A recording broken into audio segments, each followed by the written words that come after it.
तो शायद ये एक बहुत बड़ा रीज़न रहा होगा मेरा रिजेक्शन का और मेरे जो पर्सनल जो कॉम्प्लिकेशंस थी ये इसकी वजह से मुझे एक ड्राइव मिला मेहनत करने का, हार्ड वर्क करने का। लाइक फॉर एग्जांपल जैसे मेरे कुछ कॉम्प्लेक्स थे, जैसे फॉर एग्जांपल मेरे डांस नहीं मैंने अपनी लाइफ में कभी किया, तो थैंक गॉड एक ऐसा प्लेटफॉर्म मुझे प्रोवाइड कर रही है मेरे डायरेक्टर साबिर खान, इंडस्ट्री के लोग ऐसा, ताकि मैं जो मेरी इनसिक्योरिटीज उनका सामना कर सकूं मैं उनसे। He is someone who is maybe better than Salman.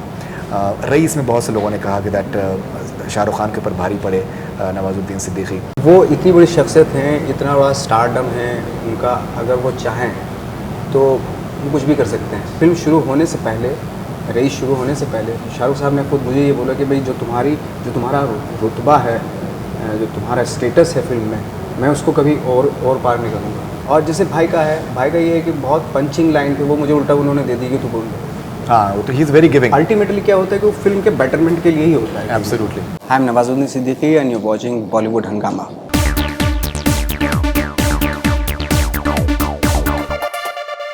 Nawaz भाई, हमने कुछ सवाल लिए हैं आपके फैंस से, तो विल कम टू दैट।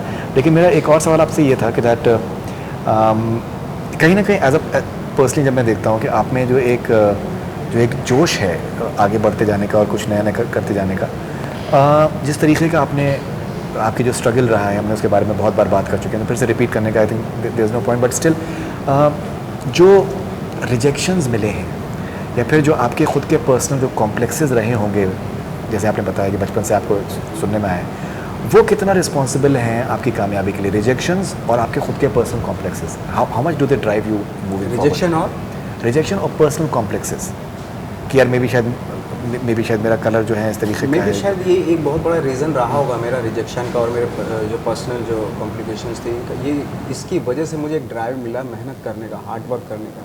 अगर मैं भी शायद मुझे बहुत आसानी से चीज़ें मिल जाती और मैं भी शायद कुछ बहुत ज़्यादा कुछ ना हो पाता। मे भी एक ये रीज़न रहा है कि मैंने अपने आप को बहुत कम आँख के में हमेशा चला, उसकी वजह से मुझे एक मेहनत करने का स्पेस मिला, टाइम मिला। Absolutely. और मैंने उस टाइम को ज़ाया नहीं जाने दिया। तो कहीं ना कहीं मुझे मालूम था कि मैं रिजेक्ट हो रहा हूँ, अगर रिजेक्ट हो रहा हूँ तो मैं और डबल ट्रिपल मेहनत करूँगा अपने ऊपर।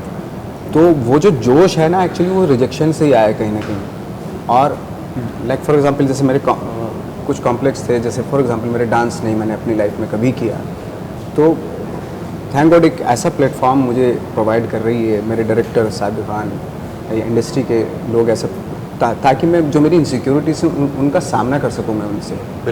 इससे बड़ी खूबी और क्या हो सकती है? अगर ये फिल्म ना बनती तो मैं शायद अपनी लाइफ में कभी डांस ही ना करता, कोई फिल्म आती तब करता मैं। बट थैंक गॉड मेरे साथ साथ मेरे कॉम्प्लेक्स है उनका भी खात्मा हो रहा है, इनसिक्योरिटीज का भी खात्मा हो रहा है, और एट द सेम टाइम मैं काम भी कर रहा हूँ। इससे खूबसूरत आई थिंक मीडियम कौन सा हो सकता है?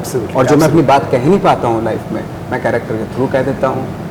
आई थिंक इससे बढ़िया, इससे खूबसूरत फील्ड कोई नहीं हो सकता। अच्छा नवाज भाई, एक मैं आपसे एक बात और भी पूछना चाहता था कि जैसे बहुत बार एक ये बात सामने आती है, बहुत बार ये कहा जाता है कि भाई नवाजुद्दीन जब बजरंगी भाईजान में जब सलमान खान के साथ में सीन से, नवाजुद्दीन जो है थोड़ा सा he is someone who is maybe better than Salman. Raees में बहुत से लोगों ने कहा कि दैट शाहरुख खान के ऊपर भारी पड़े नवाजुद्दीन सिद्दीकी। क्या कहना चाहेंगे आप इसके बारे में, जब इस तरीके की बातचीत सामने आती है कि दैट एक तो आप 19 नहीं पढ़ रहे हैं और कहीं ना कहीं आपके डायरेक्टर्स जो हैं they give you such powerful roles that even Raees में you have a very powerful role. Rahul Dholakia I think has done full justice to your talent, even same with Bajrangi Bhaijaan for that matter, even kick.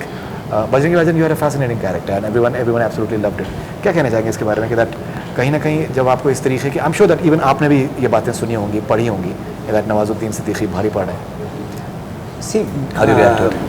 वो इतनी बड़ी शख्सियत हैं, इतना बड़ा stardom है उनका, अगर वो चाहें तो वो कुछ भी कर सकते हैं। बट कभी भी, चाहे वो शाहरुख साहब हो चाहे सलमान भाई हों, उन्होंने कभी भी इस चीज़ का फ़ायदा नहीं उठाया या नाजायज़ फ़ायदा नहीं उठाया। जो कैरेक्टर है उसको उसका पूरा स्पेस दिया। जो इवन लाइक फिल्म शुरू होने से पहले, रईस शुरू होने से पहले शाहरुख साहब ने खुद मुझे ये बोला कि भाई जो तुम्हारा रुतबा है, जो तुम्हारा स्टेटस है फिल्म में, मैं उसको कभी और पार नहीं करूँगा, उसको क्रॉस नहीं करूँगा।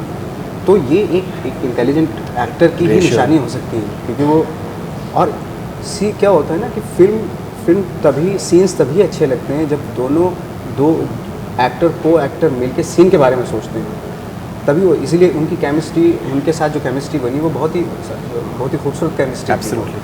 और जैसे भाई का ये है कि बहुत पंचिंग लाइन थी, वो मुझे उल्टा उन्होंने दे दी कि तू बोल दे। हाँ, वो तो he is very giving. Ultimately क्या होता है कि वो फिल्म के बेटरमेंट के लिए ही होता है। एब्सोल्युटली। फिल्म के सीन्स हैं वो खूबसूरत बनते हैं, और उनको मैं तो खैर आई डोंट नो, मैं इस जन्म में खैर वो उतना तो नहीं कर सकता, वो बहुत बड़ी चीज़ है। इसीलिए वो ऑफकोर्स चूँकि सुपरस्टार हैं, कोई ऐसे तो नहीं कि भाई कंटिन्यूसली प्रूव करते गए सस्टेन करना, इट इज़ सो डिफ़िकल्ट, बहुत हार्ड है ये कि 30-35 साल तक अपने आप को सस्टेन करना, 25 साल तक मेंटेन करना अपने आप को एक पोजीशन पे, वो बच्चों का खेल तो है नहीं। एब्सोल्युटली।